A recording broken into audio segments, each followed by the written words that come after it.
After the release of Ys 2 in 1988, the series entered a very shaky and questionable era that damaged the reputation of the series quite heavily. The release of Ys 3 in 1989, which was changed last minute to be a mainline Ys game, was very poorly received. Ys 4 in 1993, which wasn't even made by Falcom, had two different versions of the game, which probably confused consumers back in the day. And then the release of Ys 5 in 1995, which was terribly received and was a nearly fatal blow to the series. After the failures of Ys 3 and 5, and the confusement of Ys 4, Falcom were very careful with the Ys series moving forward, and focused on remakes and ports of Ys 1 and 2 for the next few years. When management decided to remake Ys 3 next, staff members of the company pushed back against the decision. With all the experience they had gained from remaking Ys 1 and 2, they wanted to make a new Ys game to try and revive the series.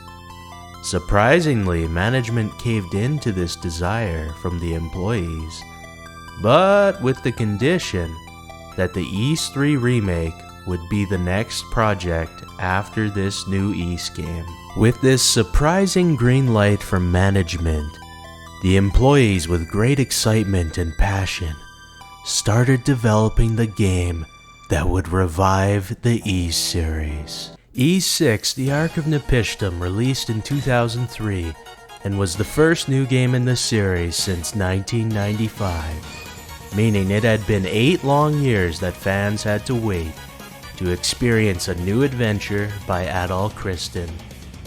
The Ark of Nepishtim was a shake-up the series desperately needed, moving away from the bump system and taking what was learned in Ys 3 and 5 to create a new gameplay system that pushed the series to new heights. Does Ys 6 still hold up in these modern times?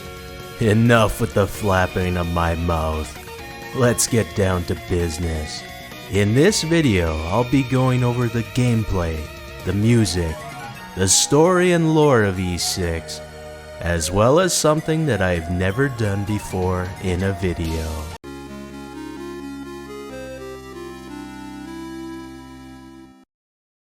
The gameplay in Ys 6 is fast, simple, and addicting, and is the first game with what many refer to as the Nepishtim system style of gameplay. The player controls Adol with an isometric-like viewpoint, and can move, jump, and attack with the sword. Ys 6 has 3 swords that you can switch between on the fly. The Wind Sword, in which will have you whirlwinding. The Fire Sword, in which you can charge attacks and shoot fire. And the Lightning Sword, which has a lightning dash at the end of its combo and shoots a chain lightning bolt.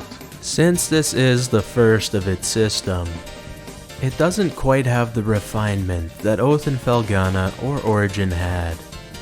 But there's a special jankiness and charm to be had here that's unique to this game. Also, out of all the Nepishtim system games, I find the 3 swords far more interesting compared to the way Oath and Origin implemented the 3-element switching. As in this game, the basic sword attacks change whenever you switch. Unica from Origin did have this with the fire element, but that's an exception. With the age of this game comes what I will just call old school evil game design, which might really rub some people the wrong way. In Ys 6, it's the dash jump and the critical strikes. The dash jump is completely unique to Ys 6 and can be performed by jumping at the exact moment a lunge attack is used. The timing required of this jump is very tight. Luckily, the dash jump is only required for optional content, but the area where the dash jumping is used is especially evil. If you fail the dash jumps, it's a long fall and climb to get back to where you want to go. I'm sure the song that plays in that area, and what I'm using right now, could potentially be triggering some PTSD for some of ya. Now, about the critical strikes. They are completely random. This wouldn't be much of an evil game design, but the thing is, enemies also have them. Which means whenever you play E6, you might experience a cheap death or 3, or you might hilariously end up cheesing a boss if you were lucky. Another thing to note here, E6 just might be the most stat-heavy game in the series, which does make it pretty grindy, which could bother some people. Overall, despite its flaws, I absolutely adore the gameplay in this game. It's a classic. E6 even had the prototype of the next gameplay system of the series.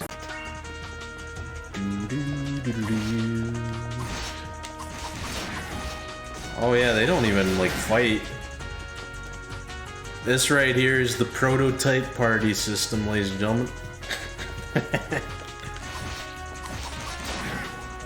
The music in E6 is just pure bliss, as one would expect of the music in the E series. But I just gotta mention how unique it is in this game. It is unlike the music of any other in the series. The soundtrack in this game doesn't really go for hype guitar or violin pieces, but rather super melodical songs that make every area in the game special and memorable. If I hear any song from E6, I can remember instantly what area it's from. That's not something I can do with every game I play. I really appreciate the variety from Falcom in this one. Even if you have no interest in ever playing E6, I would highly recommend giving the OST a listen. As for the story of E6, it is very average and funnily enough, a lot like Ys 5, in that almost all the plot happens in the final few hours of the game. But one really neat thing that E6 did was that it provided a strong connection to the previous games in the series, and also introduced a lot of cool lore for the series. E6 just might be the most important game in the entire series lore-wise. No matter how many times I play E6, I come out loving it, and it is one of my favorite games in the series.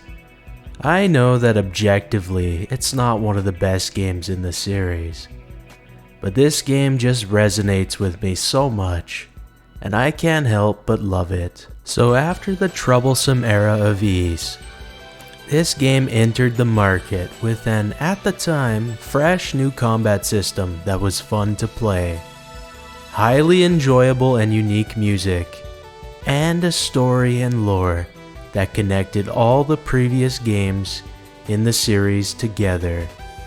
E6 is the comeback king of Ys. Normally at this point in the video, I would plug my other videos and my Twitch channel and all that stuff, but not today. This time I'm doing the opposite of that. You see, there's this fellow Ysian and YouTuber by the name of Salt5k6, who has started an operation he calls Eastober, in which he is trying to get as many people into Ys as possible this month with his videos.